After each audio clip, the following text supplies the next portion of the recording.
Et quand les sept tonnerres eurent fait entendre leur voix, j'allais écrire, mais j'ai entendu du ciel une voix qui disait, celle-ci qu'on dit les sept tonnerres et ne l'écrit pas.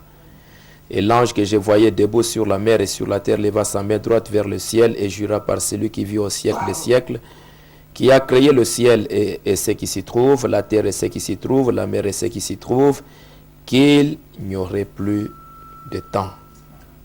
Mais qu'au jour de la voix du septième ange, quand il sonnerait de la trompette, le mystère de Dieu s'accomplirait comme il a annoncé à ses serviteurs les prophètes. Amen. Prions le Seigneur, notre Père et notre Dieu. Nous te remercions encore une fois de cette occasion que tu nous donnes d'être rassemblés dans ta maison. Seigneur, que tu bénisses le pasteur Kambale pour cette inspiration qu'il a eue et son Église pour pouvoir, Seigneur notre Dieu, nous rassembler et pouvoir célébrer, fêter ensemble, Seigneur, les 10 ans depuis que toi tu as commencé cette œuvre ici.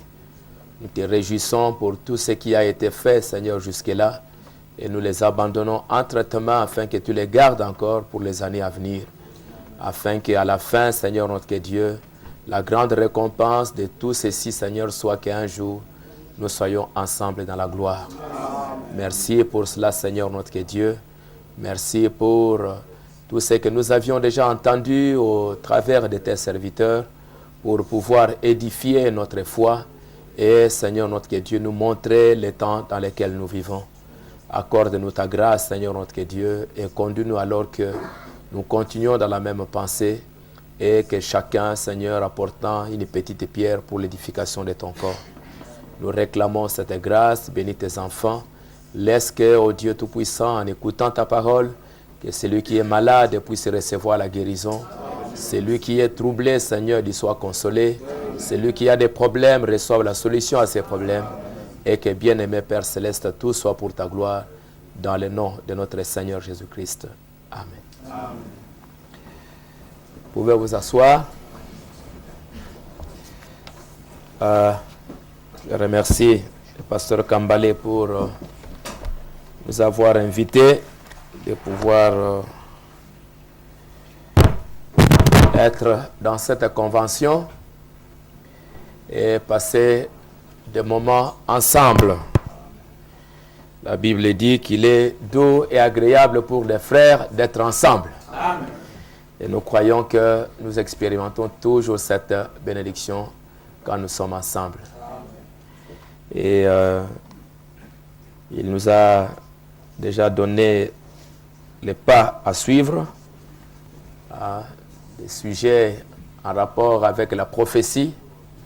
Et je crois que nous avons été très bénis à l'écoute des hommes de Dieu qui nous ont parlé de ce qui est en train de se passer en ce temps de la fin. Je crois que nous sommes vraiment un peuple privilégié.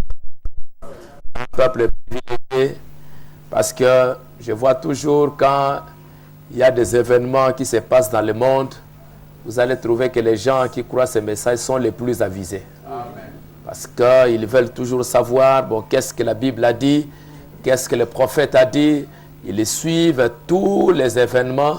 Et comme nous l'avions remarqué, vous pouvez voir comment le Saint-Esprit peut nous amener profondément dans les Écritures, dans le message pour nous faire montrer que tout ce qui se passe ici, ce n'est pas un hasard. C'est quelque chose qui se trouvait déjà dans l'agenda de Dieu. C'était déjà dans le programme de Dieu. Et que Dieu, ce n'est pas un homme qui, aujourd'hui, il pense ce qu'il va faire demain. Mais ce sont des choses qu'il avait déjà préparées et prédestinées dès avant la fondation du monde. Et qu'il a envoyé ses prophètes tout au travers de la Bible pour nous annoncer des grands événements qui doivent s'accomplir en ces temps de la fin. Et surtout, nous sommes un peuple privilégié parce que nous sommes les derniers. Comme le prophète l'a dit, que nous sommes la dernière génération des mortels. Amen. Donc, après nous ici, il n'y en aura plus. Donc, nous sommes les derniers qui vont être des mortels. Après cela, c'est Dieu qui va se révéler aux Juifs. Mais pour nous, pour les gens des nations, nous sommes la dernière génération. Amen. Et nous sommes les dernières personnes à voir tout ce qui a été écrit dans cette Bible s'accomplir. Nous devons voir cela. Parce que c'est pour notre édification et c'est pour notre départ. Et comme nous l'avons déjà entendu par le pasteur Léonard, que nous vivons dans un âge prophétique. Nous vivons un temps où beaucoup de prophéties doivent s'accomplir. Dieu a envoyé des prophètes pour annoncer ces événements. Et pour que, quand ces événements s'accomplissent aussi, nous avons toujours besoin aussi d'un prophète pour nous révéler cela. Parce que c'est par la bouche des prophètes que Dieu avait annoncé ces événements. C'est aussi par la bouche d'un prophète que Dieu va nous montrer l'accomplissement de ces événements. Donc c'est vraiment un grand privilège de pouvoir se retrouver dans ces temps-là. Et je lisais le prophète qui disait dans le message les signes de sa venue. Il est dit, paragraphe 24, il dit, nous savons que Dieu, à travers tous les âges, avant qu'il ne fasse quoi que ce soit, il avertit premièrement le peuple. Amen. Il avertit les gens. Et il leur donne un signe de l'approche, de la chose qui approche, de la chose qui est en train de venir. Oui. Il donne un signe. Et c'est toujours comme ça que Dieu fait les choses.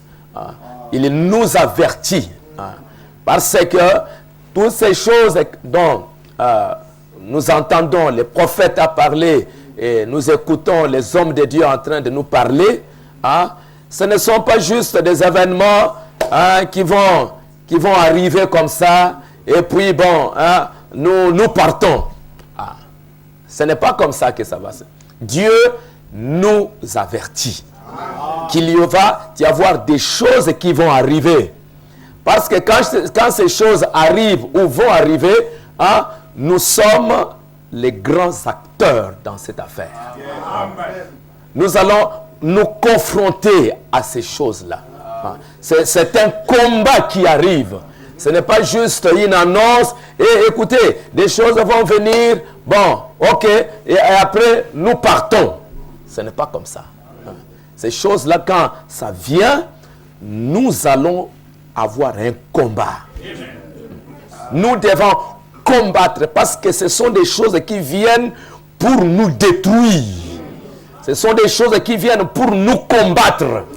Alors, nous aussi, nous devons nous préparer pour les affronter, les vaincre est parti. Parce que toutes ces choses-là, ce n'est pas juste des annonces. Bon, et écoutez, ça vient, et puis bon, vous regardez, et puis après vous partez. Non, non. Ce sont des choses qui viennent pour vous détruire, pour vous combattre. Hein? La bête, quand elle vient, tous ces événements que nous venons d'entendre concernant le Rome, concernant la crise monétaire, toutes ces affaires-là, hein, c'est pour nous combattre. C'est pour combattre l'épouse. Hein. Et Dieu nous avertit que ça va venir. Et quand il nous avertit que ça va venir, il nous dit aussi que quand ça vient, regardez comment vous allez vous comporter pour vaincre ça. Parce que c'est une bataille. C'est un combat. Ah, donc quand nous écoutons, Dieu ne nous informe pas, comme nous faisons, hein, comme le prophète, le pasteur Kalbi l'a dit, ce n'est pas juste une information. Mais hein, il nous révèle, il nous dit, voilà, mes enfants, il y a ça qui va venir. Il y a ça, ça va venir. Ça va venir. Alors, vous préparez-vous. Hein? Préparez-vous. Ça va venir comme ça va faire ça, ça va faire ça. Et vous aussi, regardez, pour vaincre, il faut prendre cette position. Et nous sommes privilégiés. Hein? Parce que nous sommes dans un combat. Le combat qui avait commencé au ciel, hein, et c'est descendu sur la terre. Nous sommes les derniers acteurs dans ce combat. Et avant de partir, la Bible dit, c'est lui qui vaincra. Et je crois que par la grâce de Dieu, nous allons vaincre. Ah, nous sommes l'épouse pour vaincre. Amen. Donc Dieu est en train de nous avertir. Hein, de nous avertir et de nous armer aussi. Hein, de nous armer pour vaincre le diable. Le prophète de Dieu dit dans le message, la tempête qui arrive, ou la tempête hein, qui approche, il dit ceci.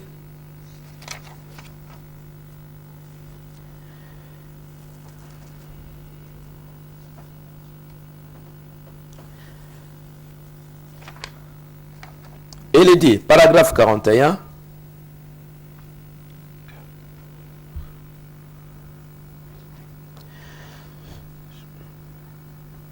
Jésus parlait ici d'une tempête qui approche et qui doit frapper chaque homme et chaque femme qui est dans le monde. Il n'y a aucun moyen d'y échapper. Cette tempête vous frappera l'un ou l'autre jour. C'est en fonction du genre de fondation que vous avez que votre maison tiendra le coup ou pas. Donc, on nous a parlé aussi de la fondation.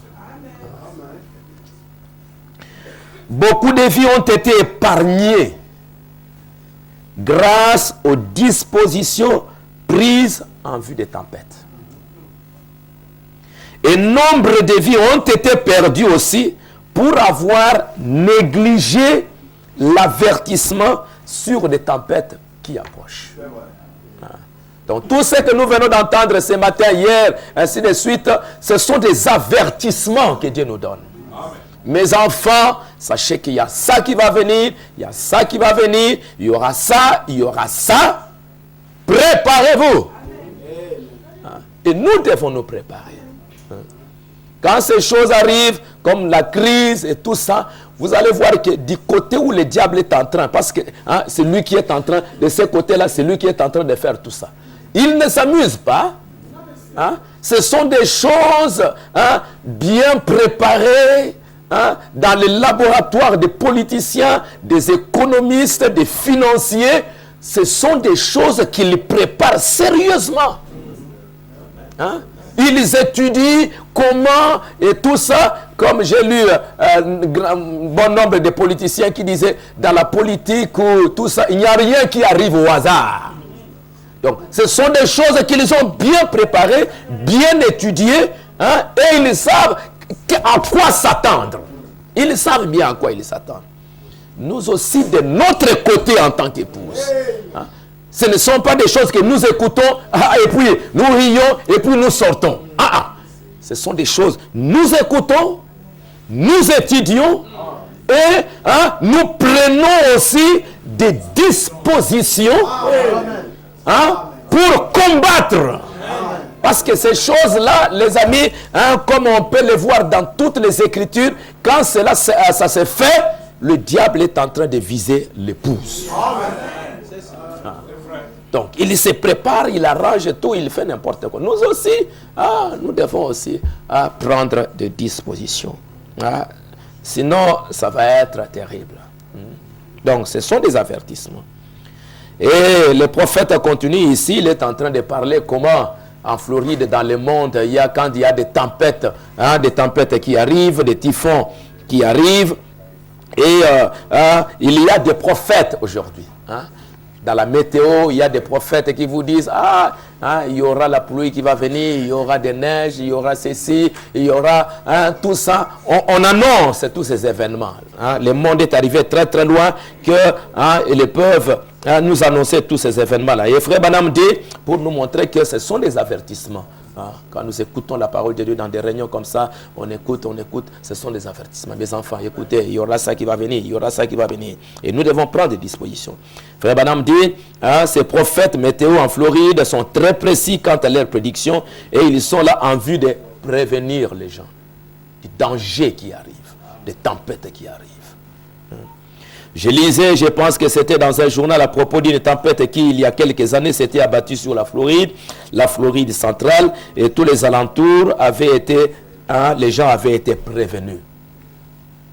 J'ai quitté là il y a quelques semaines, il y avait un voisin qui était constamment à l'écoute de la radio à cause de ces tempêtes, et c'était un chrétien de grande renommée. Il avait appris qu'un grand typhon venait dans cette direction, tordant les arbres, et tout le monde avait été prévenu pour se mettre à l'abri. Et il pensa à son voisin qui avait une ferme d'élevage de poules, des bâtiments légers abritant des poules, des salles de couvées et ainsi de suite, et leurs enclos, au point que tout ce qu'ils avaient dans leur vie, toute leur vie était lié à ces poules.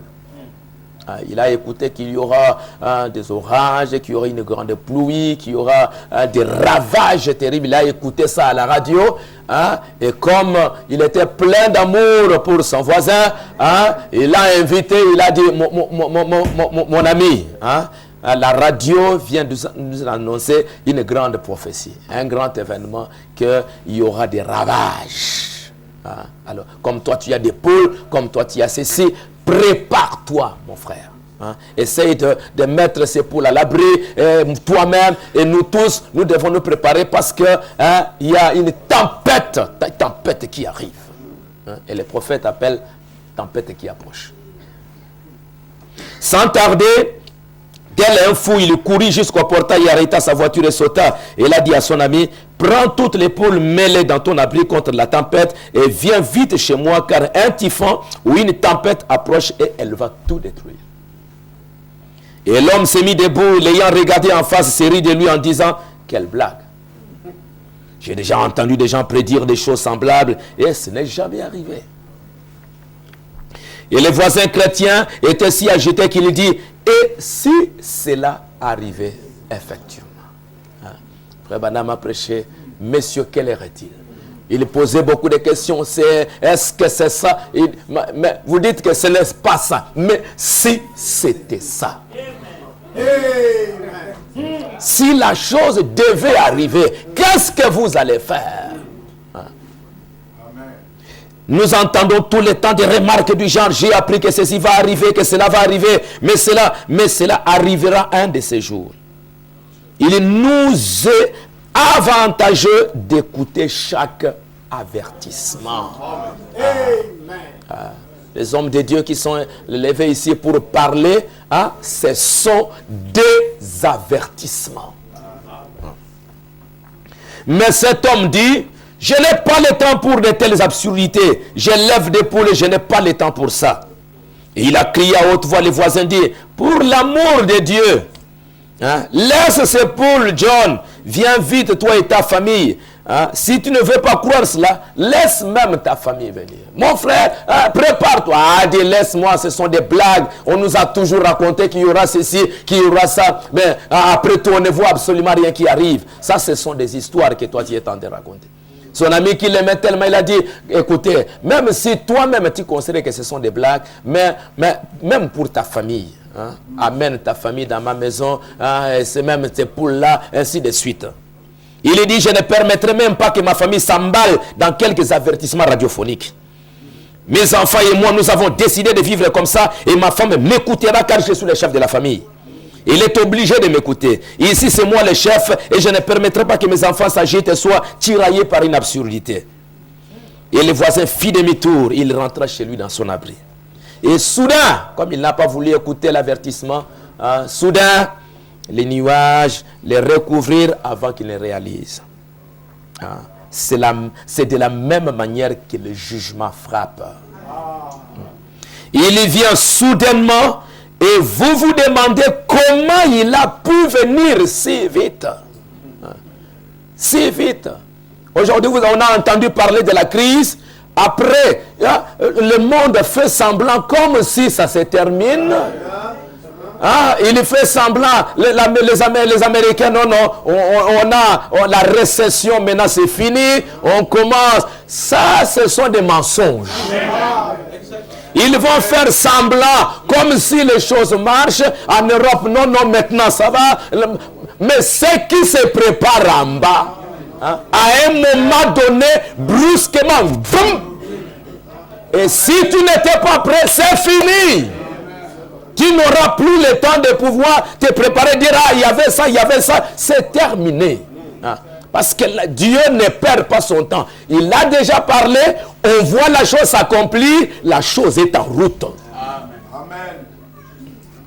Et après, le jugement frappe, il vient soudainement et vous demandez comment ça peut venir si vite. Oh, j'ai vu des hommes cruels qui jadis maudissaient Dieu, tomber s'écriant en disant, comment pouvez-vous m'infliger un tel châtiment? Toute la fondation fut balayée, et ainsi de suite. Il se peut que vous vous moquez du messager, il se peut que vous soyez même capable de le tuer, mais vous ne pouvez pas tuer le message. Amen. Quand la tempête balaya la contrée, elle envahit les poulaillers et le fermier, et on ne retrouva jamais son corps.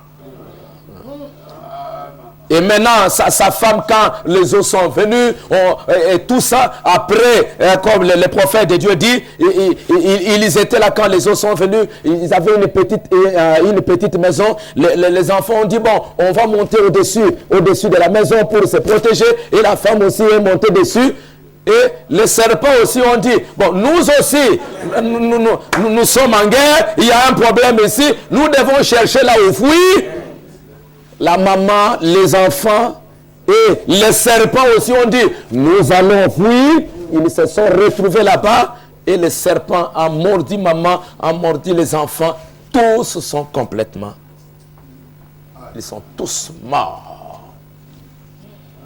Et frère Branham dit, pourquoi ils sont tous morts? Et les papas, et les enfants, et les poules, et tout le monde, ils sont tous morts. Branham dit, parce qu'ils n'ont pas fait attention à l'avertissement.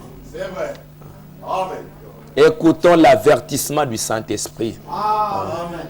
Dieu nous a donné des sentinelles qui sont en train de nous parler, de nous dire des choses qui sont en train de se passer. Et Branham dit, quand la tempête se fut calmée, les équipes de secours à la recherche des corps et ainsi de suite, trouvèrent la femme morte sur la toiture avec ses enfants gisant à ses côtés. Vous avez intérêt à prendre en considération un avertissement. Amen. Premièrement, avant de donner un avertissement, il faut que des dispositions soient prises pour la sécurité. Amen. Et aujourd'hui, Dieu nous a envoyé ses prophètes pour pouvoir nous aider et nous montrer vraiment que nous sommes à la fin. Dans Messieurs, quelle heure est-il? Frère Branham dit,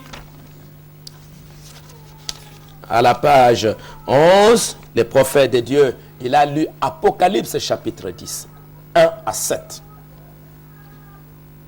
Et il a intitulé, Messieurs, est-ce le signe de la fin?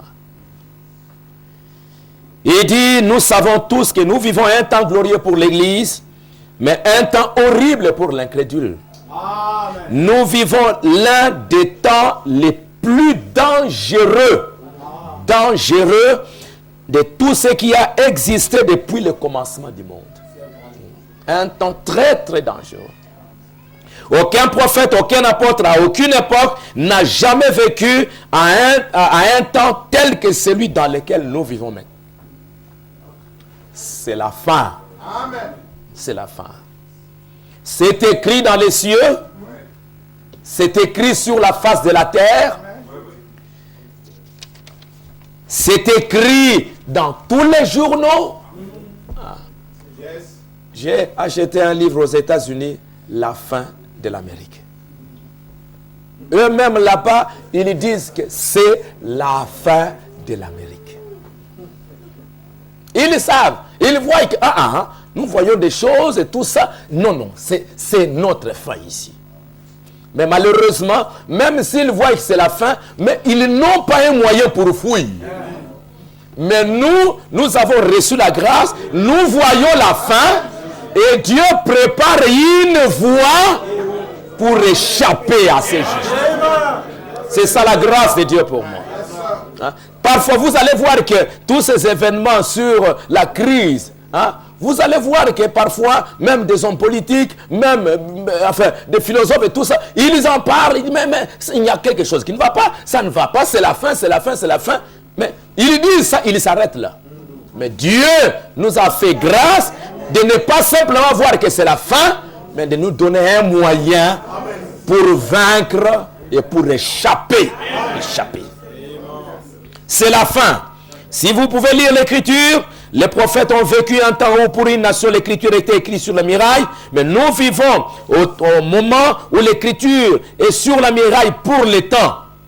Pour toutes les nations, la terre, le temps est à la fin. Alors nous devons sonder les Écritures, comme ce matin, pour voir l'heure dans laquelle nous vivons. Nous sommes à la fin. À la fin. Et le prophète de Dieu dit que, pour montrer encore que nous sommes véritablement à la fin, il va nous montrer que chaque 2000 ans, le monde arrive à la fin. Hein? À chaque 2000 ans, le monde arrive à la fin.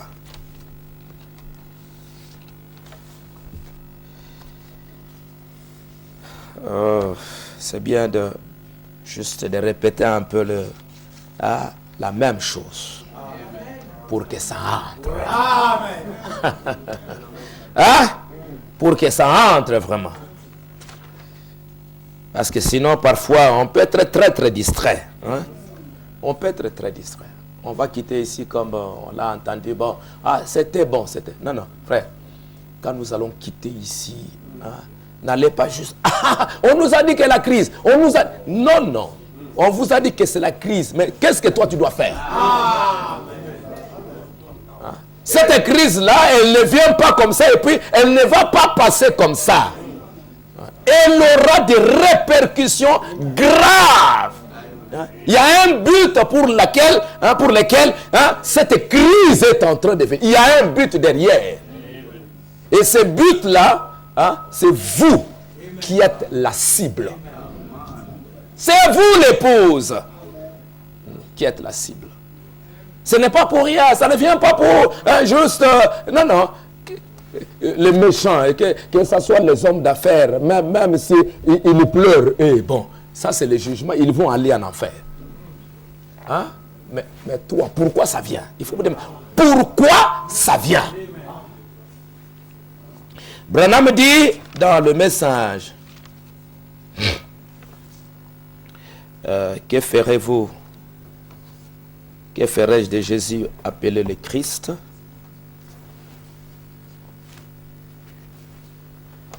De 1963, paragraphe 98. Chaque 2000 ans, nous arrivons à la fin. Et c'est pourquoi nous voyons toutes ces choses arriver, Parce que le moment est vraiment là pour que ces choses arrivent. 98, le prophète de Dieu nous dit, on est en 1964, n'est-ce pas? Et je pense qu'on affirme qu'il y a encore 17 ans selon le calendrier. Et nous sommes en 64. 1964, ce qui fera 36 ans d'ici le 21e siècle. Ici, on était encore en 64. En 63 vers la fin. Tous les 2000 ans, le monde arrive à la fin du système mondial. Amen. Le système religieux. La fin de tous les systèmes. Amen. Tous les 2000 ans, le monde arrive à la fin du système mondial.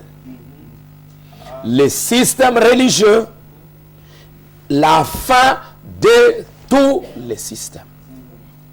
Et Dieu doit entrer en scène. Amen.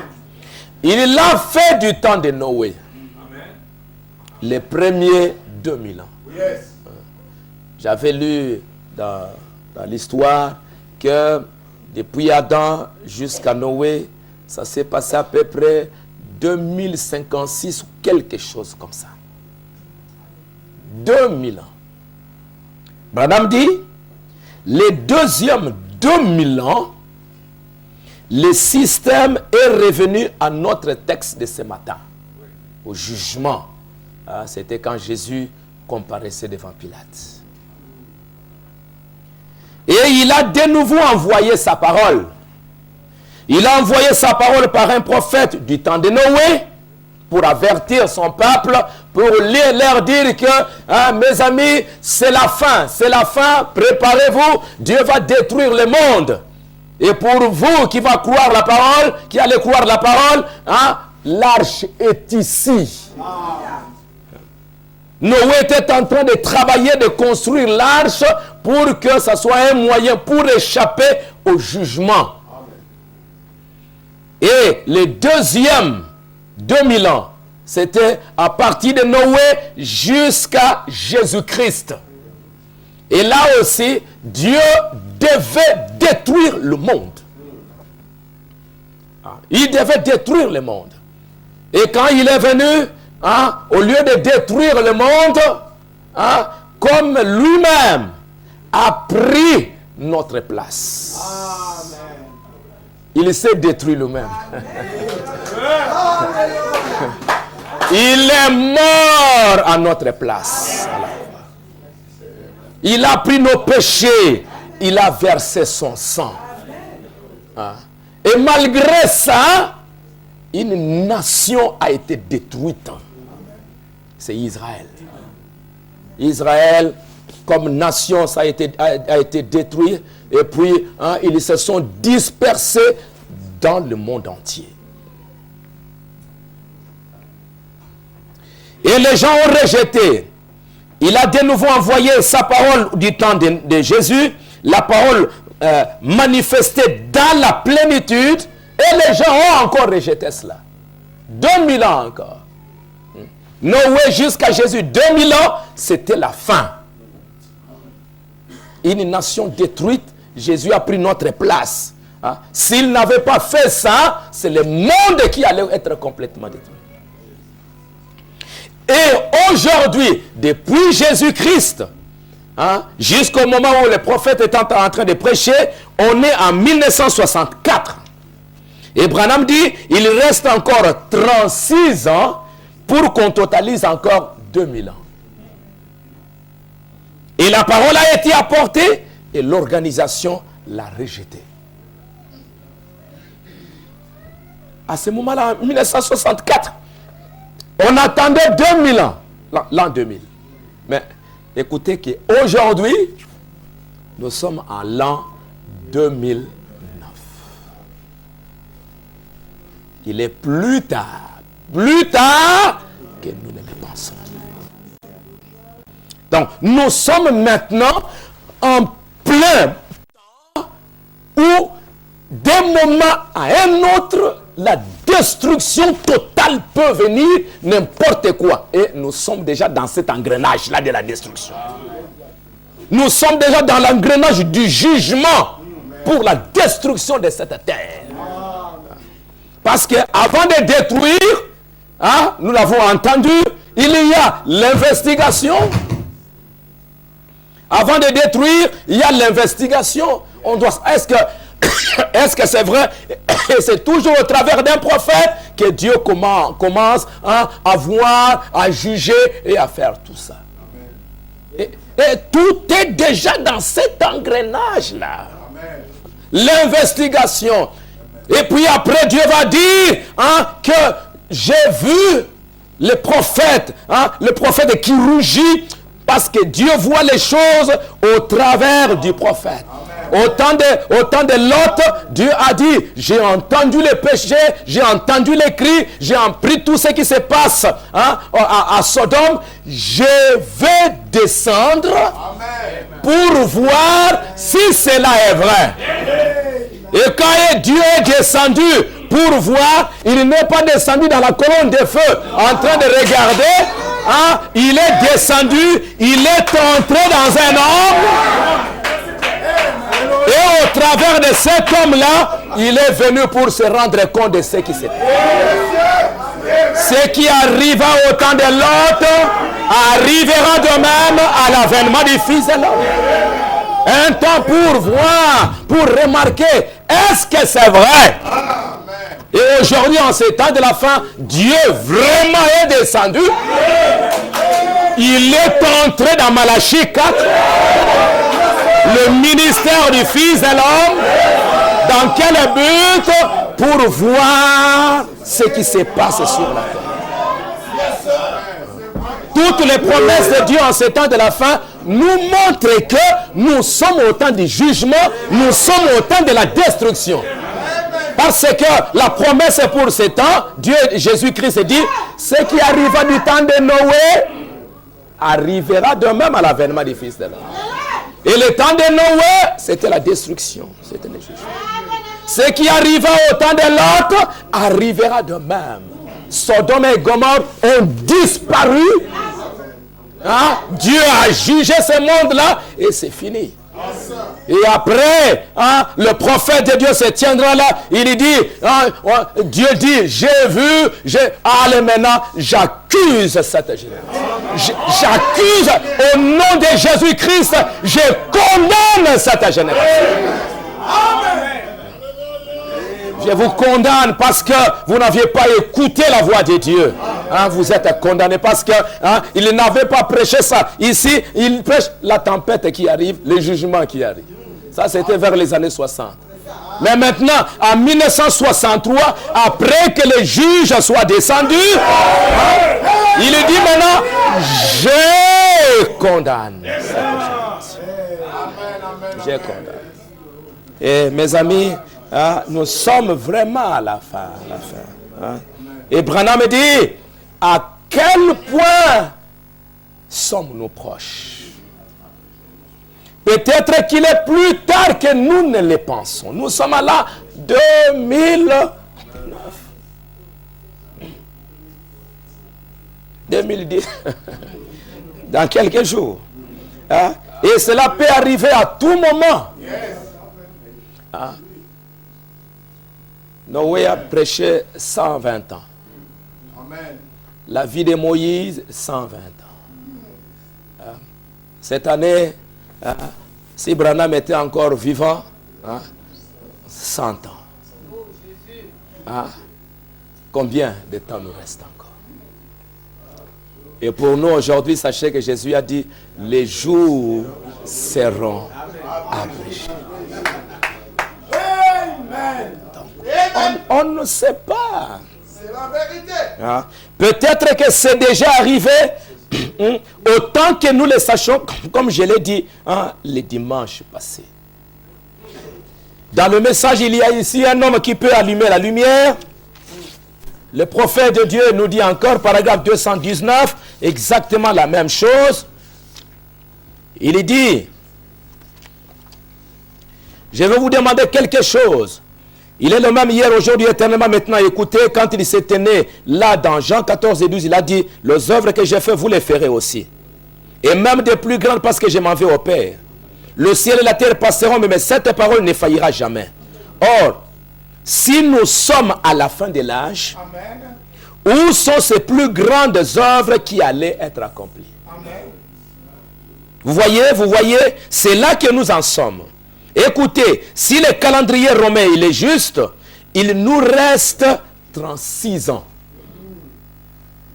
Tous les 2000 ans, le monde arrive à sa fin. Au bout des 2 premiers 1000 ans, il fut détruit par l'eau. 2000 ans plus tard, c'était la venue de Christ. Voici 1964 qui approche, encore 36 ans, et d'après le calendrier astronomique égyptien, nous avons un retard de 17 ans. Il est 17 ans plus avancé. Cela nous laisse encore 19 ans. Jésus a dit que l'œuvre serait abrégée à cause des élus. Sans quoi nulle chair ne serait sauvée. Où en sommes-nous? Les systèmes économiques, les systèmes financiers, les systèmes religieux, tout doit arriver réellement à la fin. Et nous voilà en train de voir toutes ces choses qui sont en train de s'accomplir devant nous, et toutes les promesses de Dieu en rapport avec notre temps nous montrent toujours que c'est la fin. Luc 17:30, ce qui arriva au temps de Noé, c'est la fin. Ce qui arriva au temps de Sodome, c'est la fin. Malachie 4 nous parle aussi que c'est la fin. Toutes ces choses, toutes ces promesses nous montrent réellement que nous sommes arrivés à la fin. Et comme le frère l'a mis dans son invitation pour les grands événements qui doivent arriver en ces temps de la fin, le pasteur Laurent nous a parlé de la crise. Comment ça arrive. Mais j'aimerais ajouter à ce qu'il a dit pour vous montrer que à la base de tout cela, il y a quelque chose à quoi nous devons vraiment veiller. Et c'est la chose même avec laquelle nous allons nous confronter maintenant. Parce que la crise, elle est là, mais derrière la crise, il y a un monsieur qui se tient là. Il y a un monsieur qui est à la base de tout ce qui est en train de se passer. C'est Rome. C'est l'Église catholique. Vous savez, frère Branham a dit que quand, je crois que ça a été mentionné dans le programme, que les jours où vous verrez l'Allemagne, Berlin, Est, se rassembler. Les frontières de l'Empire romain, ces frontières vont retourner à l'ancien empire. Amen. C'est vrai. Nous avons un prophète. Nous avons un prophète. Quand l'Allemagne va de nouveau se réunir, Berlin-Est et Berlin-Ouest vont se réunir, ça va ramener les frontières de l'Empire romain à ce qu'il était avant. Amen. J'ai essayé un peu de regarder dans l'histoire et vous allez voir que l'ancien empire ou l'Allemagne joue un rôle très très important dans l'Empire romain. L'Allemagne. Pas la France, mais l'Allemagne.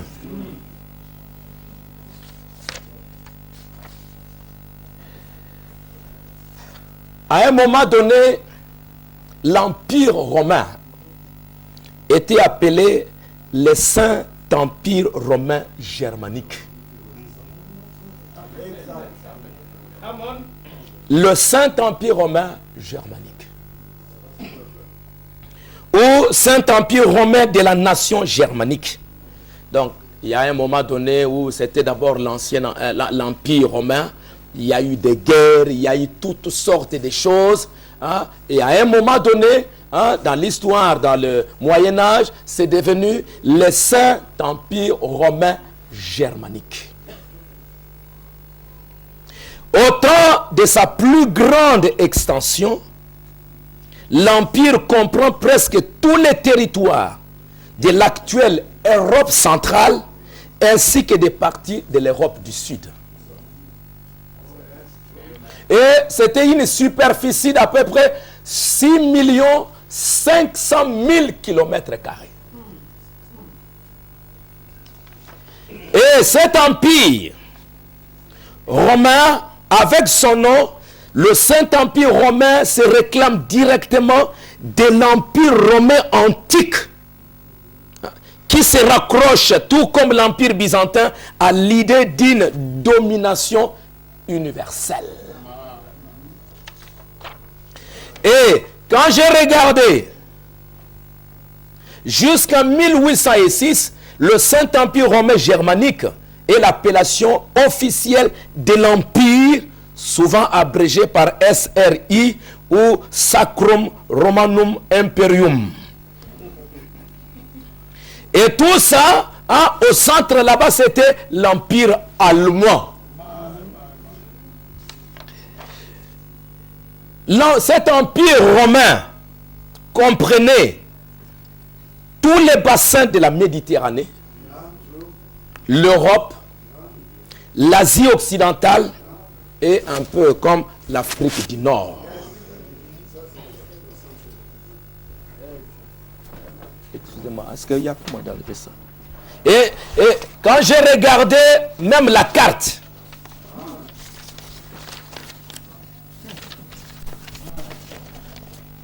quand vous regardez même la carte, vous allez voir que, excusez-moi, je ne sais pas bien dessiner. Hein? Il y a ici la Grande-Bretagne, il y a ici l'Europe, avec l'Espagne, et tout ça, avec un peu l'Italie qui vient là, et puis une partie de l'Asie. La Serbie, toute cette partie-là, ça faisait partie de l'Empire romain. Aussi, une partie de l'Afrique, l'Afrique du Nord. Il y a la Mauritanie, la Libye, l'autre pays c'est quoi? Il y a l'Égypte, il y a le Maroc, la Tunisie, l'Algérie et tout ça. Ça ne se termine pas là-bas. Ça allait jusque la Syrie, Israël. Quand Jésus est venu, Israël était sous l'Empire.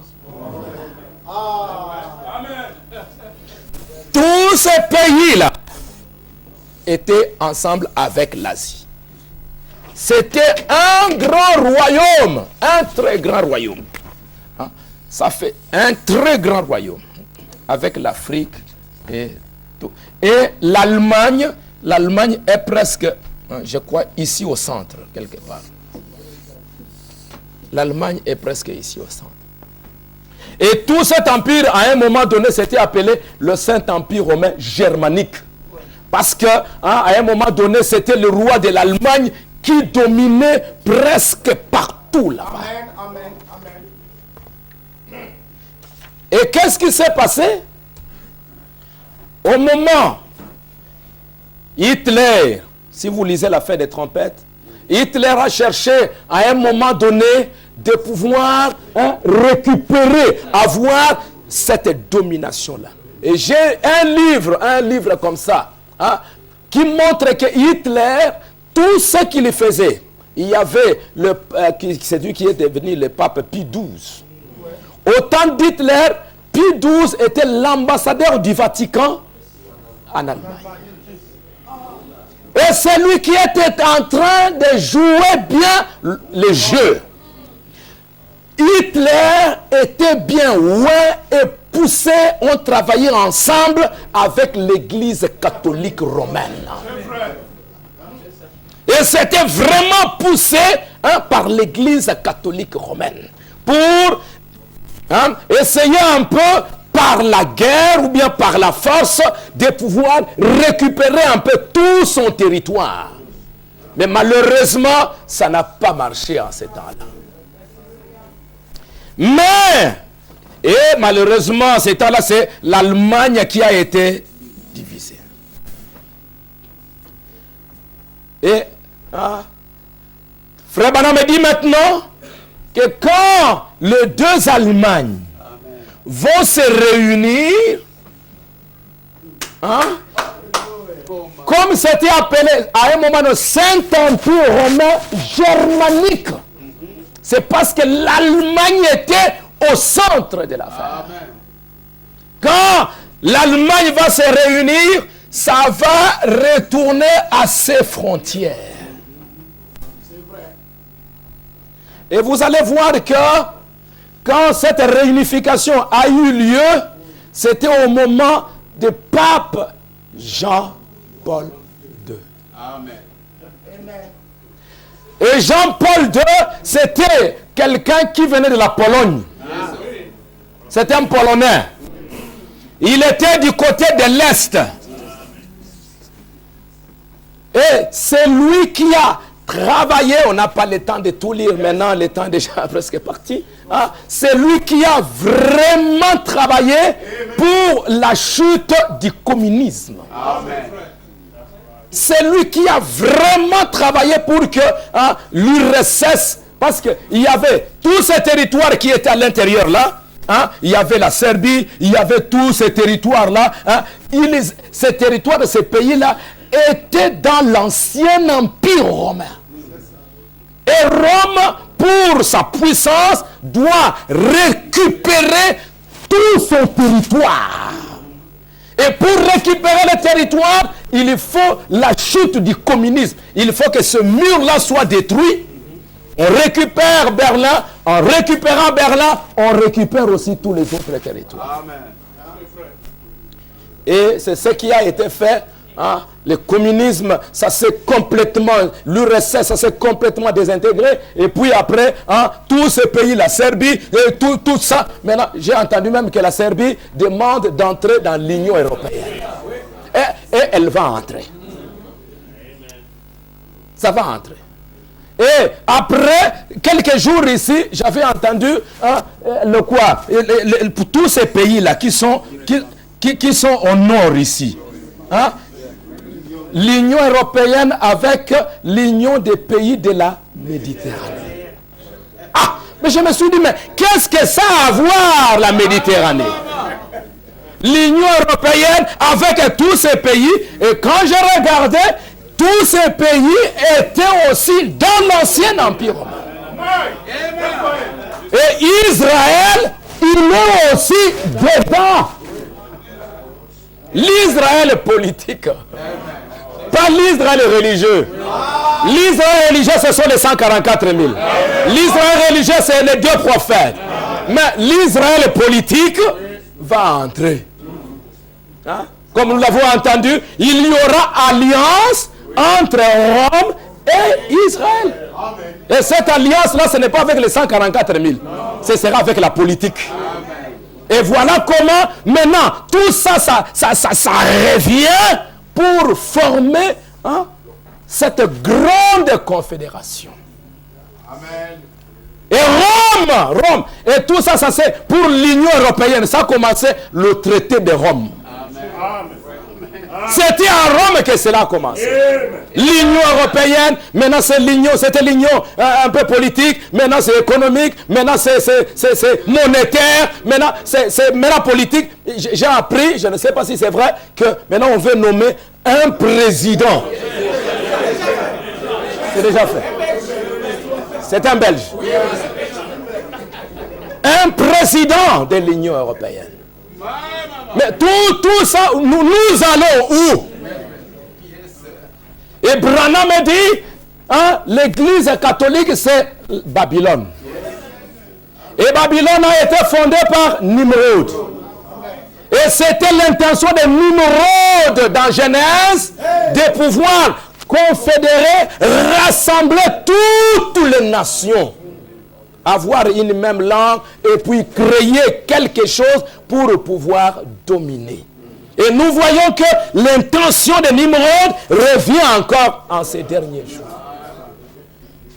Et tout cela, nous voyons ça de nos propres yeux. Amen. Juste une petite déclaration du prophète, mais derrière cette déclaration, on voit tout un tas de choses qui sont en train d'arriver maintenant. Amen. Tout un tas de choses qui arrivent. Et quel est le but de tout cela? 6 millions, Hitler a essayé, ça n'a pas marché. Et Jean-Paul II a essayé aussi, et maintenant, j'ai un livre ici. Oh, il y a un agenda ici. Il y a les clés de ce sang. Les clés, the keys of this blood. C'est un jésuite qui était vraiment dans toutes ces affaires-là. Il a travaillé avec tous ces papes et il a quitté et il a mis ici l'agenda politique de l'Église de Rome. L'agenda du Vatican. Comment il va d'abord, le Vatican, premièrement, pour dominer, parce que c'est ça le but de l'Église catholique. Il dit, pendant 2000 ans, l'Église de Rome se prépare à quelque chose, dominer le monde. Pendant 2000 ans, c'est préparé à ça. Et c'est écrit dans leurs livres, dans leurs archives, et aussi comme c'est la parole de Dieu après tout. Parce que Dieu a dit que ce ne sera pas les États-Unis, ce ne va pas être la Russie, ça va être Rome qui va diriger le monde. Et pour diriger le monde, à un moment donné, Rome s'est retrouvée avec deux puissances, deux superpuissances. Il y avait le communisme, la Russie ou l'URSS et les États-Unis. Alors, pour dominer, il fallait faire tout pour écraser la première puissance. C'était le communisme, l'URSS. Et ils ont travaillé sérieusement, le pape avec en Pologne, les Walesa et toutes ces affaires-là, vous savez. Et puis après, la Pologne a pris les Walesa a pris l'autorité et le communisme s'est écrasé. Et maintenant, Rome a récupéré ou est en train de récupérer complètement toute cette partie-là de l'Asie. Maintenant, il n'a plus quelqu'un qui va lui dire un mot de ce côté-là. C'est fini. Même l'URSS, la Russie, n'est pas capable. J'ai vu une autre prophétie dont le prophète a parlé. Il dit, regardez la Russie. Il dit, regardez la Russie. Un de ces jours, la Russie va commencer à chercher le pétrole. Et quand vous verrez ça, surveillez ça. Aujourd'hui, la Russie qui est un pays pauvre, ils ont trouvé beaucoup de pétrole. C'est un pays qui a beaucoup de gaz. Maintenant, la Russie a beaucoup d'argent. C'est fini. Quand vous avez beaucoup d'argent, c'est fini. Il est déjà pris. Il ne fera rien. Sauf, comme ce que Dieu a dit, qu'un jour, il va se retourner pour détruire Rome. Mais pour le moment, il ne fera plus rien. Le communisme étant tombé, l'Église catholique a trouvé que maintenant, mon ennemi maintenant, c'est les États-Unis. C'est une puissance qui est là. Je dois faire tout pour combattre et détruire l'Amérique. Et la puissance de l'Amérique, c'est son économie. La puissance de l'Amérique, c'est sa monnaie. C'est la monnaie, le dollar éparpillé partout qui dirige presque toute l'économie mondiale. Et je dois écraser l'Amérique. Et pour écraser l'Amérique, ce n'est pas un projet d'un jour, mes amis. Rome a commencé à pénétrer les États-Unis, ça fait de longues années. Il arrive là-bas, Rome commence à installer des écoles. Rome a des grandes universités. Aux États-Unis, ce sont des universités catholiques. En préparant tout ça, des élites, des intellectuels sont sortis de toutes ces universités. Ils sont entrés dans le Sénat. Ils sont entrés partout là-bas dans la politique. Jusqu'à ce que ces hommes sont devenus même des présidents. Et tout ça, c'est Rome qui prépare la chute de l'Amérique. Et j'ai lu un rapport, j'ai regardé dans mes papiers, je ne l'ai pas vu. Et Rome a investi aux États-Unis des milliards et des milliards que l'Amérique n'a pas. Des milliards et des milliards sont dans des banques américaines. Ce sont des banques catholiques qui sont là. Mais quand vous regardez, vous allez voir que c'est un monsieur qui est là. Mais ce monsieur-là, c'est un catholique. Et ces banques-là, pendant la crise ici, ces banques-là n'ont pas eu de problème. Parce que ce sont des banques protégées par l'Amérique. J'étais en train de lire. Et qu'est-ce que Rome est en train de chercher? Ce sont des génies. Ce sont des gens très intelligents. Hein? Ils font des choses proprement. Ils ne s'amusent pas, ces gens-là. Ils sont entrés dans les écoles. Hein? Et même la Bible, ceux qui ont essayé de faire, de retirer la Bible hein, des écoles. Hein? Frère Branham a parlé d'une femme qui est... Tous, ce sont des femmes catholiques. Et il y avait Abraham Lincoln. Oh là là. Abraham Lincoln qui a fait une déclaration assez terrible pour dire que, mes amis, l'église catholique que vous voyez ici, c'est un monsieur terrible. Les jours où les gens sauront, Abraham Lincoln dit, les jours où les gens sauront ce que l'église de Rome est en train de faire ici, il y aura une guerre interminable. Et j'ai parlé avec des catholiques. Ils ont dit leur plan pour cette nation américaine.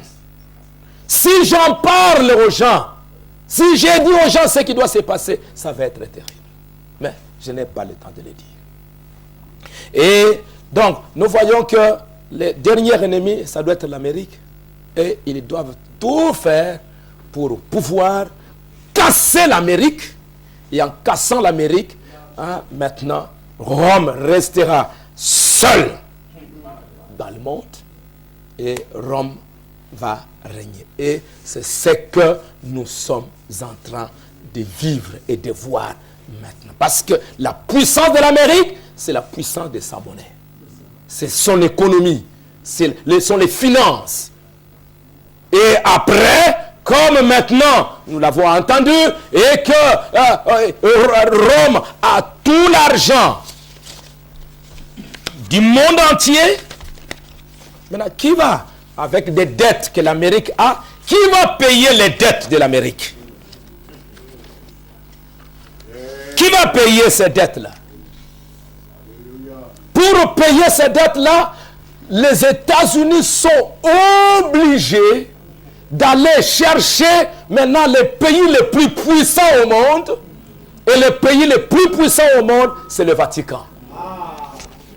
Et Branham dit ceci, dans la manière d'un vrai prophète. Il dit, c'est ce qu'il nous faudra faire, sinon nous aurons à faire face à une réalité. Toutes les richesses du monde appartiennent à l'Église catholique. Elle a l'argent, est là l'or pour racheter tous nos titres financiers. Pensez-vous que tous ces négociants, ces grands hommes du pays, ne vont pas se livrer pour éviter la faillite dans leurs affaires et la contrefaçon volétaire? Ils feront volte-face et recevront cet argent de l'Église catholique. Et alors, il aura fait l'affaire. Ah. C'est Rome qui possède la majeure partie des richesses du monde. Et Branham dit, il possédera la totalité du commerce mondial et des affaires. C'est Rome. Et il fera un pacte avec le monde parce qu'il détiendra toutes les richesses du monde au complet. Un pacte. L'Église, le Vatican, fera un pacte avec le monde. Et Branham dira vers la fin, ce sont des choses que vous connaissez juste pour reprendre un peu cela. Branham dit, à la fin, l'Église de Rome, dans l'exposé des anges, en attendant, Rome a acquis presque toutes les réserves d'or. Tout l'or, c'est Rome qui en a. Et j'ai des citations ici où le pape a demandé à tous ceux qui sont des présidents catholiques dans le monde entier de pouvoir l'aider dans cette crise. Les Juifs ont les titres et tout l'argent. Au temps marqué, la prostituée détruira le système monétaire actuel. La prostituée détruira le système monétaire actuel en faisant rentrer tout l'argent et en exigeant l'or. Sans l'or, le système va s'effondrer. Et ça, c'est le prophète qui en a parlé. Et avec la crise, avec tout ce qui s'est passé, j'ai vu ici le pape Rome qui a préparé un document. Un grand document qu'il appelle un pacte financier. Et dans toutes ces affaires, vous voyez que le pape il est très très actif dans cette affaire. Amen. Très actif. Cette année, il est allé en Israël. Ce ne sont pas des choses inutiles. Il n'est pas allé se promener. Il n'est pas allé juste visiter. Un vieil homme comme ça, il n'a pas le temps d'aller juste à faire des visites inutiles. Il prépare quelque chose en bas. Et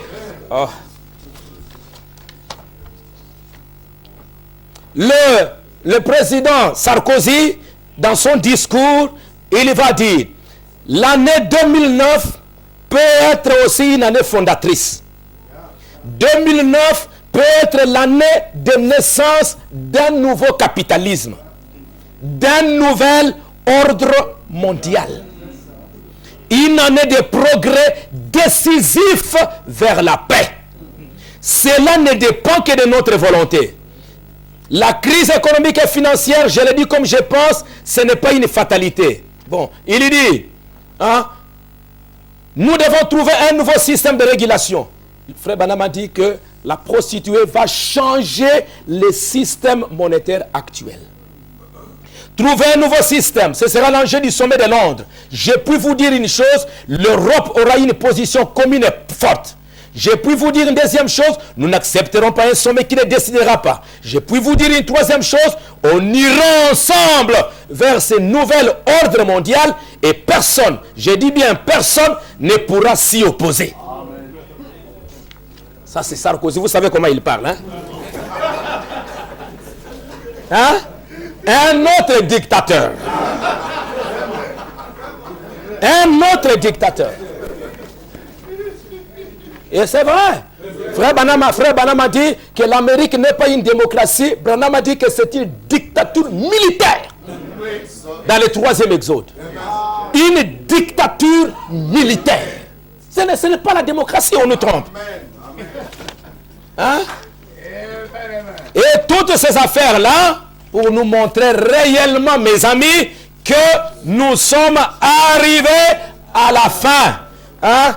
Et le pape, dans son discours, il dit que il est urgent, hein, de 52 pages qu'il a envoyé à tous les politiciens du monde pour leur dire que, hein, vous avez géré le monde, vous avez fait n'importe quoi, mais je vous dis qu'à partir de maintenant, vous aviez échoué. Vous devez, l'Église doit se mêler dans cette affaire. Vous avez échoué, l'Église doit se mêler. Et puis, un papier comme ça de 52 pages, il dira, il est urgent que soit mise en place une véritable autorité politique mondiale, telle qu'elle a déjà été esquissée par mon prédécesseur, le bienheureux Jean 23. Une telle autorité devra être réglée par le droit, se conformer de manière cohérente au principe de subsidiarité, hein, subsidiarité et de... C'est un grand homme qui connaît le français. Et être ordonné à la réalisation du bien commun, s'engager pour la promotion d'un authentique développement humain, hein, dans l'amour. Cette autorité devra en outre être reconnue par tous. Et cette autorité dont il parle ici, c'est lui-même. C'est lui-même. Parce que maintenant, il a l'argent, il a l'or, il a tout ce que vous voulez. Et maintenant, il peut bien diriger le monde. Et pourquoi ces choses arrivent? Ces choses arrivent pourquoi? Parce que maintenant, quand il aura l'argent, il veut être adoré. Ce qu'il cherche, c'est qu'un jour, pour accomplir des Thessaloniciens, pour accomplir toutes les Écritures, être adoré. Qu'il soit la seule personne au monde qu'on doit adorer sur cette terre. Et nous aussi, hein, nous devons l'adorer. Quand ça s'est passé au temps de Daniel à Babylone, hein, quand ces choses-là se mettaient en place, on doit avoir une statue, on doit faire ceci, on doit faire ça. Hein, ces satrapes, ces religieux-là, ils faisaient ça en fonction de Daniel. Ils faisaient ça en fonction de Shadrach. C'est eux qui les étaient en train de viser. Parce qu'ils savent que les catholiques, les protestants, tout le monde, ils sont déjà embarqués dans la même histoire. Il y a un frère à Goma là-bas qui m'a dit que, pasteur, les catholiques sont venus et ils ont dit à tous les autres pasteurs qui sont là, hein, si vous n'avez pas l'argent, nous vous donnons l'argent et nous achetons vos églises.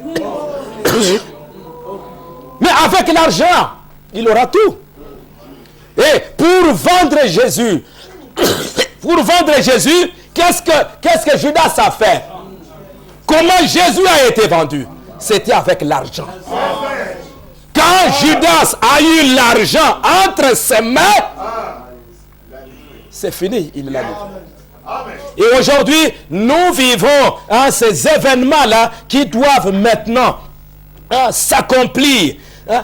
C'est pourquoi s'il est vrai d'une part que le développement a besoin de religions et de cultures de différents peuples, il n'en reste pas moins vrai d'une autre part que opérer un discernement approprié nécessaire.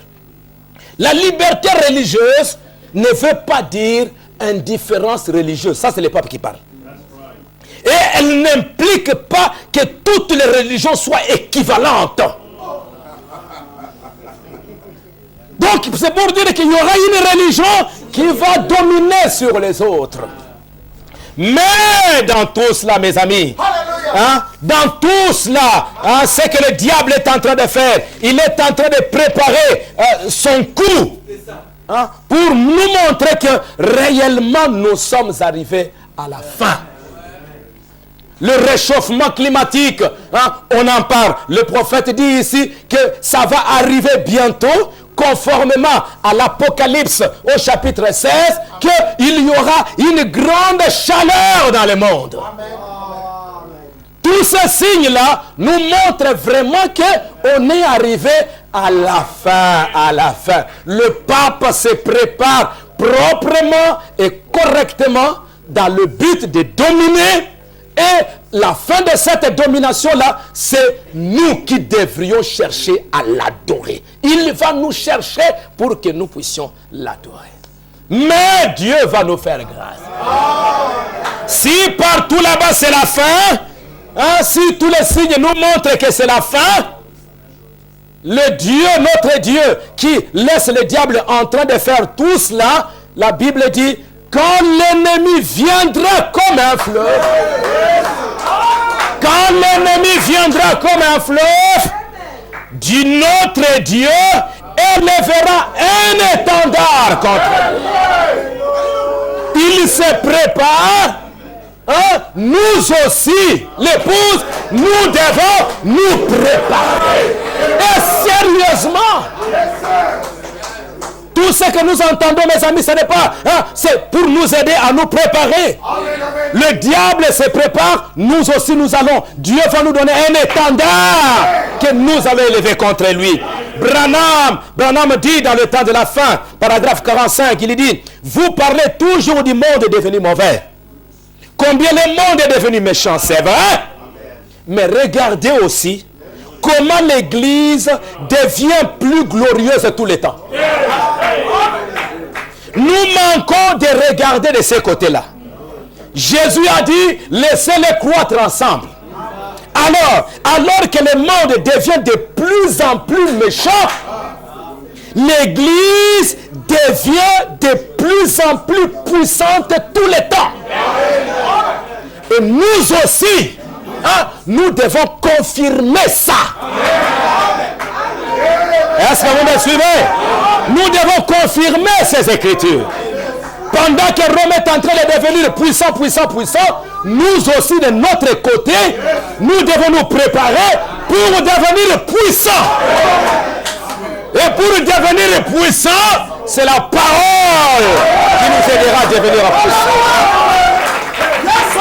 Branham dit, quand l'ennemi vient comme un fleuve, l'Esprit de Dieu élèvera un étendard contre cela. Même s'il vient comment? Même s'il a tout l'argent, même s'il a toute la popularité, même s'il fait n'importe quoi, notre Dieu va élever un étendard. Alléluia, avançons. Les vents soufflent, déployez vos voiles. Avancez droit en face de la tempête. De quoi vous souciez-vous? Qui est le capitaine? Il s'en occupera maintenant.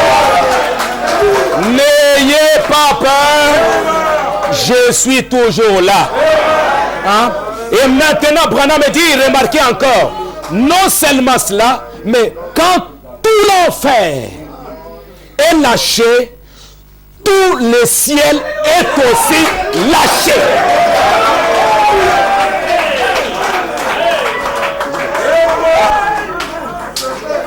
Tout l'enfer vient contre nous. La crise monétaire, toutes ces affaires, ça vient comme un fleuve pour nous envahir, nous engloutir. Mais tout le ciel aussi descend. Et Branham dit, quand l'ennemi vient comme un fleuve, l'Esprit de Dieu lève un étendard contre lui, et ces deux forces se sont toujours manifestées à la jonction du temps. Nous sommes maintenant à la jonction du temps. J'ai appris que Ora Robert, il est mort. L'année où Branham a 100 ans, Ora Robert, lui aussi, il s'en va. Toutes ces choses-là. Nous voyons dans la prophétie, ils viennent à Troie vers Abraham. Dieu dans la chair humaine, il parle avec Abraham. Il n'a pas beaucoup traîné. Il n'a pas beaucoup traîné. Il est parti. Mais il y a les deux là qui sont restés et qui sont partis. Ils ont travaillé, ils ont aveuglé les gens. C'est pour dire que, comme il parle là, c'est pour dire que l'aveuglement est complet.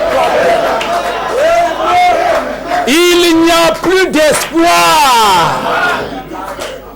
Et Billy Graham, il est déjà un vieux homme, peut-être d'un moment à l'autre aussi, lui il va partir.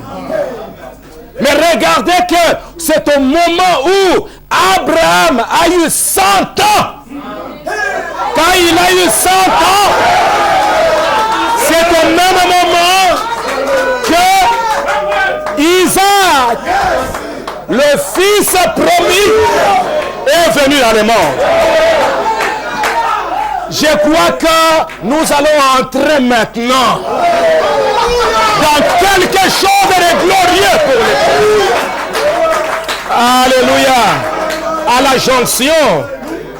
Et frère Branham dit, dans le message, le Fils doit naître maintenant. Le Fils doit être manifesté dans l'épouse maintenant. Parce que c'est le seul moyen pour nous de vaincre. Dans la puissance des transformations. Frère Branham dit maintenant, souvenez-vous, n'oubliez pas ceci. Hein? Maintenant, pensez-vous que Satan va laisser les choses aller ainsi sans opposer de résistance? Oh non, certainement pas. Il va venir à toute vitesse un de ces jours comme un tourbillon. Donc c'est pour nous dire que ce que nous venons d'entendre ce matin, c'est un combat qui vient, mes amis. Ce ne sont pas juste, bon, ils vont devenir... Non, non. Hein? Derrière tout ça, Rome est en train de venir pour nous combattre. Mais nous lui disons, nous n'avons pas peur. Mais quand l'ennemi vient, l'Esprit de Dieu élève un étendard. Continuez à vous élever dans la prière. Devant Dieu. Restez étroitement unis. Aimez-vous les uns les autres. Hein? Et vous allez vaincre. Si tous les signes nous montrent que c'est la fin, partout c'est la fin, partout là c'est la fin, le prophète de Dieu nous dit, nous aussi pour l'épouse, il y a un signe pour nous qui nous montre que c'est la fin. Nous voyons tout ça, c'est la fin, c'est la fin. Mais pour nous, ce n'est pas tellement ces signes-là qui nous disent que c'est la fin. Pour l'épouse, Branham dit, dans le 7e sceau, paragraphe 231, il dit, nous devons nous rappeler que ce 7e sceau, c'est la fin du temps. Les choses écrites dans les livres scellés de 7 sceaux, qui étaient scellés au sujet du plan de la rédemption, depuis avant la fondation du monde, tout ça, ça se termine. C'est la fin. C'est la fin de ce monde qui se débat. C'est la fin de la nature. C'est la fin de tout. C'est là que se trouve la fin des trompettes. C'est la fin des coupes. C'est la fin de la terre. C'est même la fin du temps. Et si vous voulez lire, il n'y a plus de temps. La Bible dit dans Apocalypse 10, 1 à 7, il n'y a plus de temps. Pour nous, c'est la fin. La fin pour nous, quand nous voyons tous ces signes-là apparaître pour montrer que la fin, la fin, la fin, la fin, la fin. Mais pour nous, l'étendard,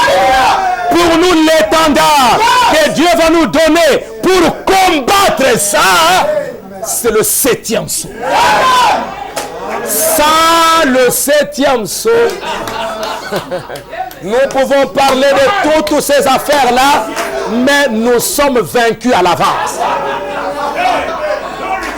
Mais pour l'épouse, le 7e sceau marque aussi la fin. Et frère Branham dit, tout arrive à sa fin. Dans cette période, la fin de ce 7e sceau, c'est la fin de l'âge de l'Église. c'est la fin des trompettes, c'est la fin de tout. Pour qu'un jour, cette fin-là nous amène dans l'enlèvement et dans le millénium. C'est la fin. Et le 7e sceau, Frère Branham dit, le 7e sceau, à la paragraphe 77, le chapitre 8 révèle la scène du 7e sceau. Alors que rien d'autre n'est révélé. Ce n'est pas révélé dans le 7e sceau.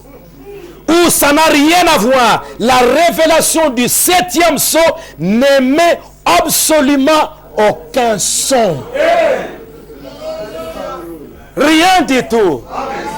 Un silence absolu. Pendant que ce que le diable est en train de faire, s'est mis dans le livre, s'est préparé, mais Dieu, lui, pour élever un étendard contre lui, il nous donne le 7e sceau. Et ce 7e sceau-là, depuis que cela a été écrit, c'est resté silencieux. Pour que le diable ne sache pas ce que Dieu va faire et comment il va le faire. Parce que dès qu'il sait comment ça va se faire et qui va le faire, il viendra détruire. Regardez au temps de Jésus. Quand il a appris que Jésus était vivant et il était né, et on lui a dit que c'était à Bethléem. Regardez ce que le diable a fait. Il a envoyé l'armée pour aller détruire Jésus-Christ là-bas. Mais il ne l'a pas trouvé. Dès qu'il voit, ça peut se faire comme ça, il vient pour détruire. Mais Dieu donne le 7e sceau, il ne dit rien à ce sujet. Et Branham dit, dès le commencement, dans la Genèse, ce 7e sceau, il en est question. Dans la Genèse. Donc ce mystère du 7e sceau, vous pouvez voir depuis la Genèse jusqu'à l'Apocalypse, Dieu révèle le 7e sceau dans des types, dans des images, dans des symboles. Depuis la Genèse, quelque chose qui n'est pas écrit, mais qui est révélé. Quand nous regardons dans la Genèse, nous allons voir à un moment donné Eliezer qui vient. Eliezer, il va aller chercher Rebecca. Il arrive là-bas. Quand il arrive, il va s'agenouiller. Il va dire, la femme à qui je demanderai de l'eau, et qu'elle me donnera de l'eau. Et qu'elle-même, donnera de l'eau au chameau, soit l'épouse. Il y a deux parties. Il y a la première partie, donnez-moi de l'eau. C'est écrit. On peut lire. C'est écrit. Vous pouvez lire. Mais donner de l'eau au chameau, ce n'est pas écrit. Ce n'est pas révélé. Ça, c'est le mystère de l'épouse.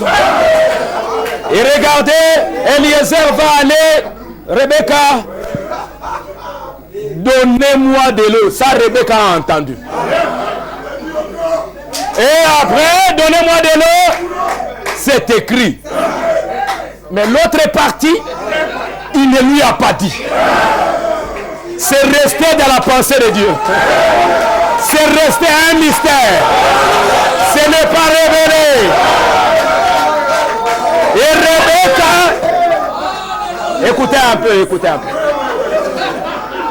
Rebecca va accomplir cette partie écrite. Elle prend l'eau et elle donne. C'est écrit. Mais maintenant, Eliezer était resté en train de voir la partie non écrite. Le mystère. Pour voir si c'est l'épouse, elle va recevoir la révélation de la partie non écrite.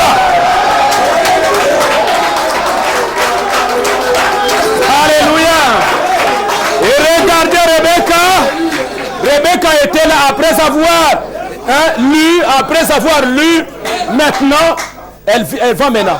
Elle prend l'eau, elle donne au chameau.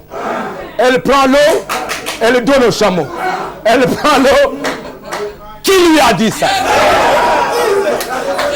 Si vous demandez à Rebecca, ce que tu fais là, c'est écrit où?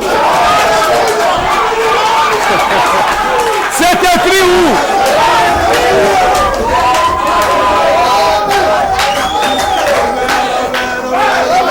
Rebecca, elle va te dire, bon, je n'ai pas discuté avec toi. Hein? Elle était en train d'accomplir un mystère non écrit.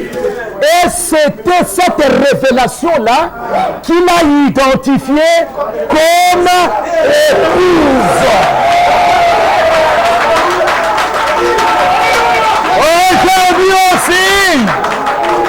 Aujourd'hui aussi, l'épouse doit recevoir la révélation de la partie non écrite de la Bible.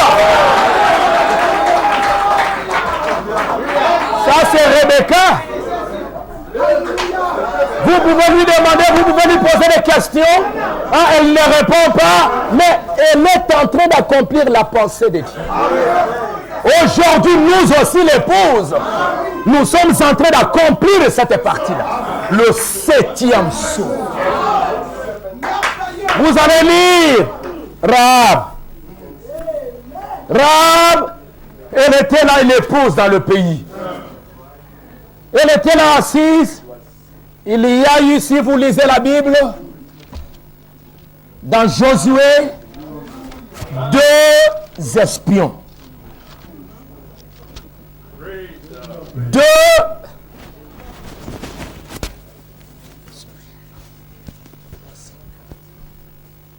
Deux espions qui sont partis. Et quand ces 2 espions sont partis,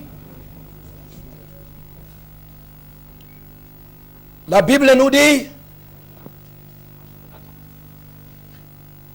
fils de Nun fit partir secrètement de Sittim 2 espions, en leur disant, allez examiner les pays, et en particulier Jéricho.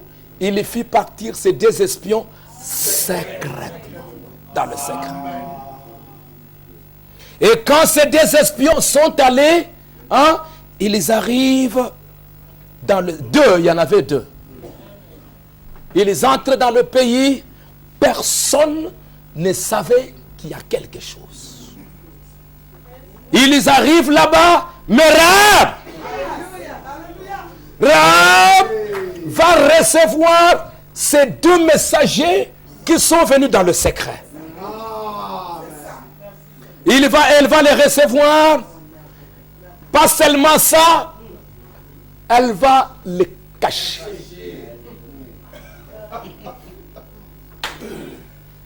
Et maintenant, quand les gens ont entendu, je ne sais pas, des bruits ou hey, nous avons entendu, il y a quelque chose qui se passe, il y a quelque chose qui se passe. Ils viennent là. Rahab! Nous avons appris qu'il y a 2 personnes qui sont arrivées ici. Où est-ce qu'elles sont? Rahab, non, il n'y a personne ici. Allez là-bas. Si vous allez là-bas. Rahab a caché le secret, a caché le mystère. Ils sont partis, ils ont cherché, ils n'ont pas trouvé. Et après, Rahab va monter. Il dit, mais voilà, moi, on voulait vous tuer, moi je vous ai reçu, moi j'ai entendu ce que Dieu a fait, et tout ça, vous êtes venus dans cette maison, je vous ai épargné la vie. Qu'est-ce que vous allez faire? Donnez-moi aussi une garantie, l'assurance. Donnez-moi l'assurance que vous laisserez vivre mon père, ma mère, mes frères, et vous allez les sauver. Ces espions sont entrés dans un secret, et personne ne les savait. La seule personne qui savait, c'était Rahab. Et le salut de Rahab, c'était aussi ça. Écoutez, ces hommes lui répondirent, nous sommes prêts à mourir pour vous si vous ne divulguez pas ce qui nous concerne. Gardez ça secret.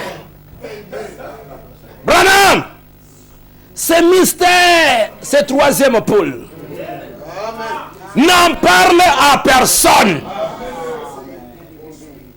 Jean, tu as vu, n'écris pas, ne révèle pas ça.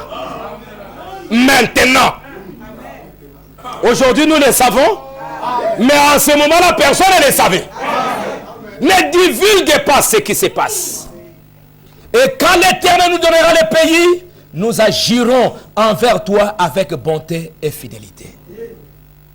Et regardez, hein, après, elle a mis un fil rouge et elle a fait descendre les espions et les espions sont partis.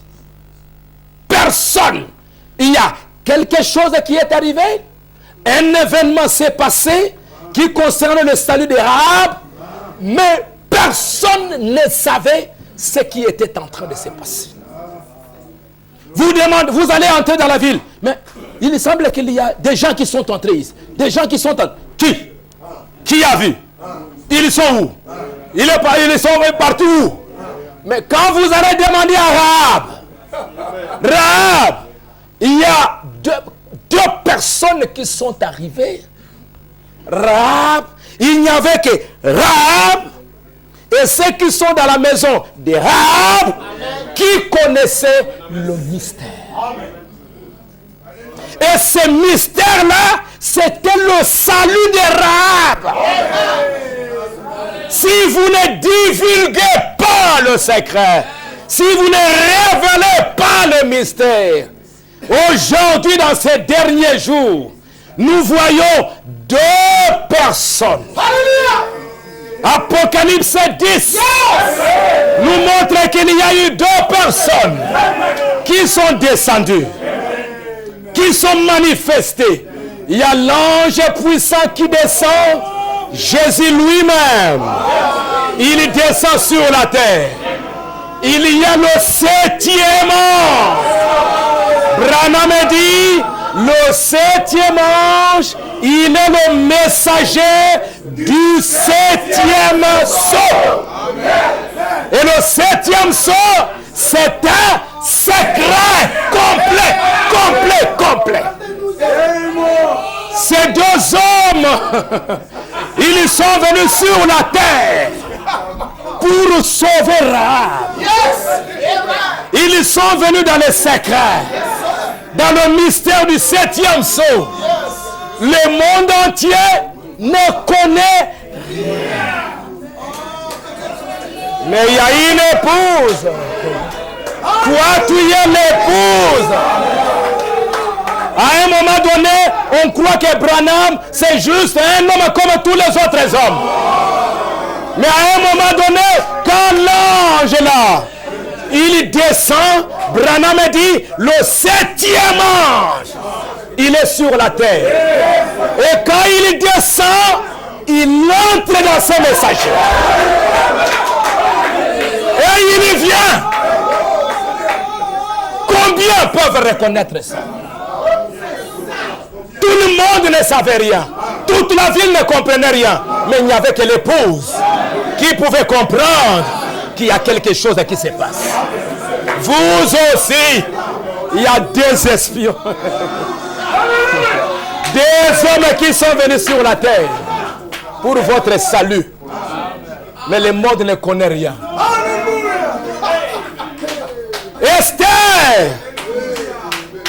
Esther, le mystère du septième sceau.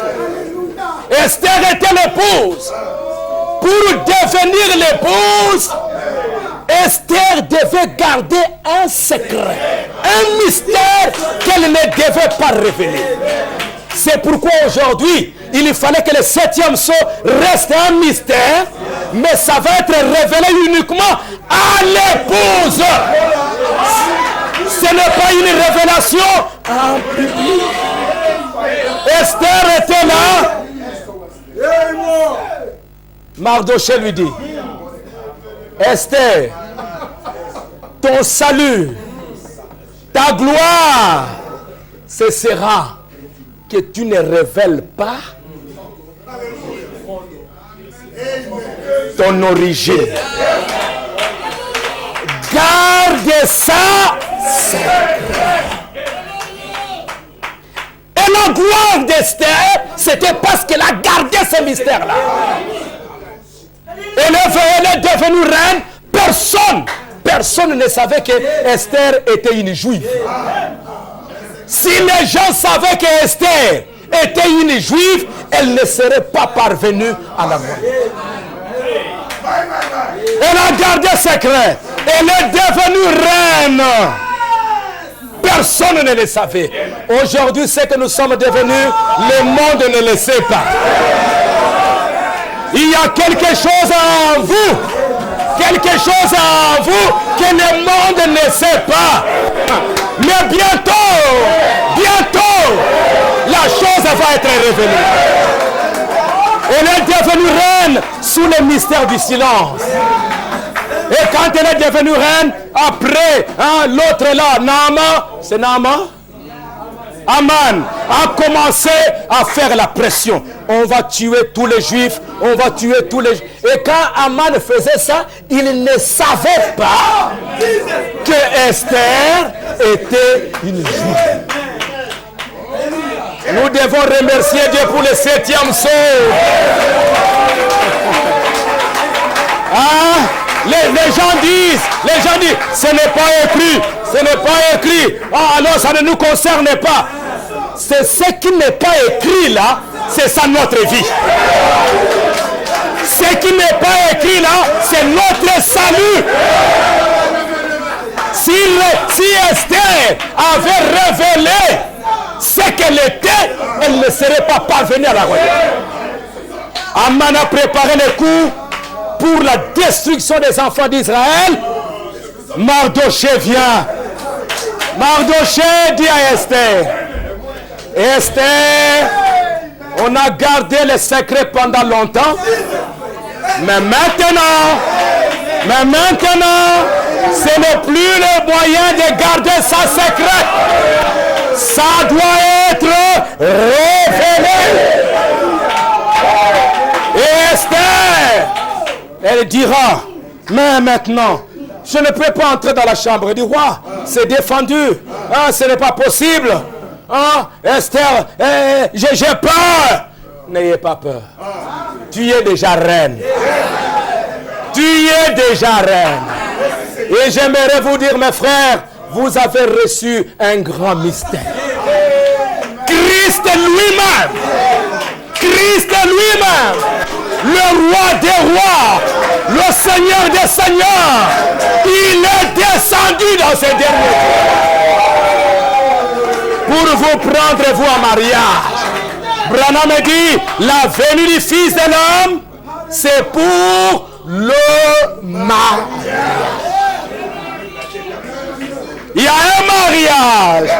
Vous êtes maintenant, Branham dit dans la brèche, que à cause de l'ouverture de la parole, vous êtes maintenant assise à côté de Christ. Et le roi, Esther va prier. Oh Dieu, pendant 3 jours. Je crois que c'est aussi un temps pour nous de prier. C'est un temps pour nous de nous consacrer pour comprendre qui nous sommes. Nous sommes un peuple privilégié. Un peuple qui a reçu une grâce spéciale, mes amis. Et c'est dans la prière que nous pouvons découvrir qui nous sommes. Et elle est allée la prier 3 jours. Et après avoir sorti, la Bible nous dit que Esther s'est habillée en reine. Reine! Elle a compris que je ne dois pas avoir peur. Elle a compris que je suis reine. Elle a compris sa place. Elle a compris sa position. Nous aussi, épouses, nous devons comprendre qui nous sommes maintenant. Quand nous disons qu'il est venu, mais c'est une chose glorieuse. Nous occupons une place extraordinaire dans l'économie de Dieu. Et quand Esther est habillée en reine, elle est partie. Et dès qu'elle partait là, le roi aussi sortait. Et le roi va prendre son sceptre. Le sceptre de sa royauté. Il va étendre vers Esther. Il dit, Esther, prends ça. Et lisez la Bible. Demandez ce que vous voulez. Si c'est la moitié de mon royaume, je te donnerai la moitié de ce royaume. Aujourd'hui, Christ descend avec l'épée, la parole, l'autorité, le troisième épaule. Il dit, William Branham, prends ça. William Branham, quand il prend ça, la voix lui dit, c'est l'épée du roi. C'est le troisième poule. Demandez ce que vous voulez. Même si c'est la moitié de mon royaume, je vais te donner la moitié du royaume. Alléluia. Et avec l'autorité dans la main, l'autorité dans la main, la parole dans la main, Esther va dire maintenant. Et c'était à quel moment? C'était au moment où il y avait la pression. C'était au moment où on voulait tuer les Juifs. Où on voulait les écraser. Au moment où la bête avait pris toute l'autorité. Aman régnait dans tous les pays. Mais au même moment, Esther recevait aussi l'autorité. C'est pourquoi, laissez-moi vous dire, laissez vos serviteurs vous parler constamment du 7e sceau. Vous parlez du 3e épaule. Vous parlez de l'autorité que vous avez maintenant. Recevez cette autorité, mes amis. Le diable se prépare. Aman de ce côté-là, des campagnes partout, des lettres. Et partout là-bas, je vais les détruire. Je vais les détruire. Je vais les détruire. Je vais les détruire. Mais Aman, tu te prépares là-bas avec ta crise. Tu te prépares là-bas avec ceci. Tu te prépares ça. Mais sache que Esther aussi, dans le mystère du 7e sceau, est en train de se préparer. Pendant qu'Esther se préparait là, même Aman ne savait pas ce qui était en train de faire. Et quand elle a reçu l'autorité, après, elle appellera, le Aman viendra. Roi dit, Esther, qu'est-ce que tu veux? Esther dit, mon mari, mon chéri, je demande mon salut. Je demande la vie sauve. La vie sauve? Qui veut te tuer? Qui veut te tuer? Qui veut te faire du mal? Il y a ce monsieur Aman. Il veut me tuer. Mais te tuer, mais toi tu es une juive. Mais oui! Je suis juif. Aman qui était là. Le mystère venait d'être. À quel moment?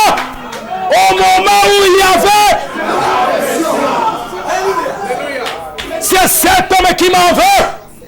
Il a fait ceci il a fait ça, il a fait ça, il a fait ça. Comme déjà, Esther avait déjà le sceptre.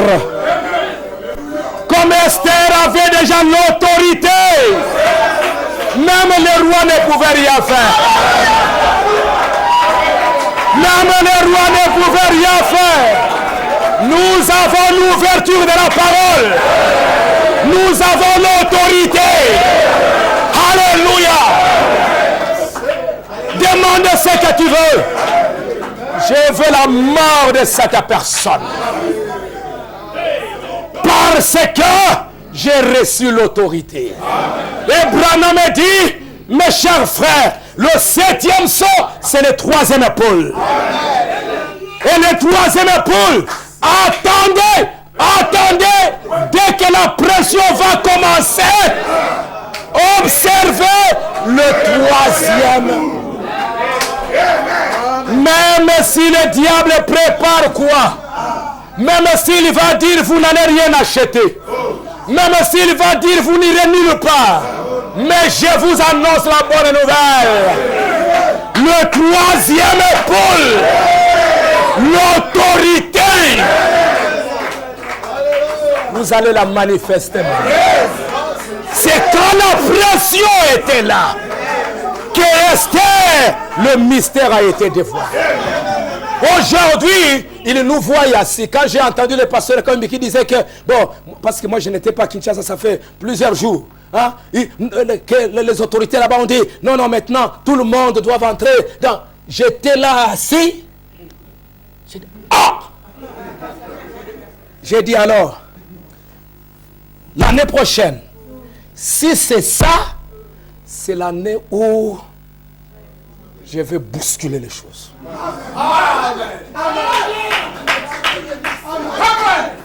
Nous ne sommes pas des petits messieurs. Nous ne sommes pas des petits messieurs. Nous sommes l'épouse. Alléluia. Israël dans le naturel, c'est un petit pays. Mais il n'y a aucun pays dans le monde qui s'amuse avec Israël. Vous jouez avec Israël, Israël va vous corriger. Nous sommes la semence royale. Alléluia. Le monde s'amuse avec nous, nous allons les corriger. Nous avons la parole. Nous avons l'autorité, mes amis. Christ lui-même. Des grands soldats comme Kayumbi, comme les autres, les Didier, à Paris, partout là-bas, Mosaka, un peu partout. Vous allez vous jouer avec nous. Nous sommes très forts. Celui qui est en vous est plus grand que celui qui est dans le monde. C'est pourquoi, mes chers frères, le 7e saut, c'est l'étendard. C'est la chose que Dieu nous a donnée pour pouvoir vaincre. C'est pourquoi nous devons rentrer dans nos laboratoires. Étudier comment utiliser le 7e saut. Nous devons prendre ça, avaler,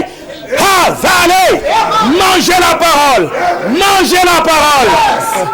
et nous allons vaincre. Que le Seigneur vous bénisse.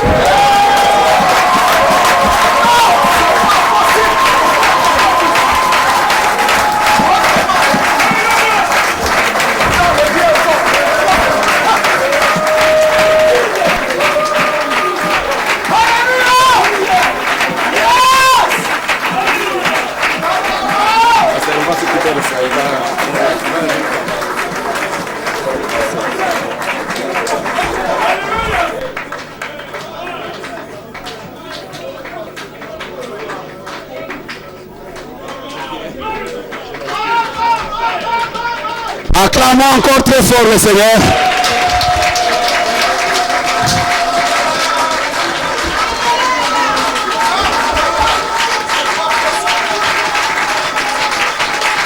Amen. Que le nom du Seigneur soit béni. Que le nom du Seigneur soit béni. Ça c'est trop fort, n'est-ce pas? Comme William Branham disait, ça descend jusqu'à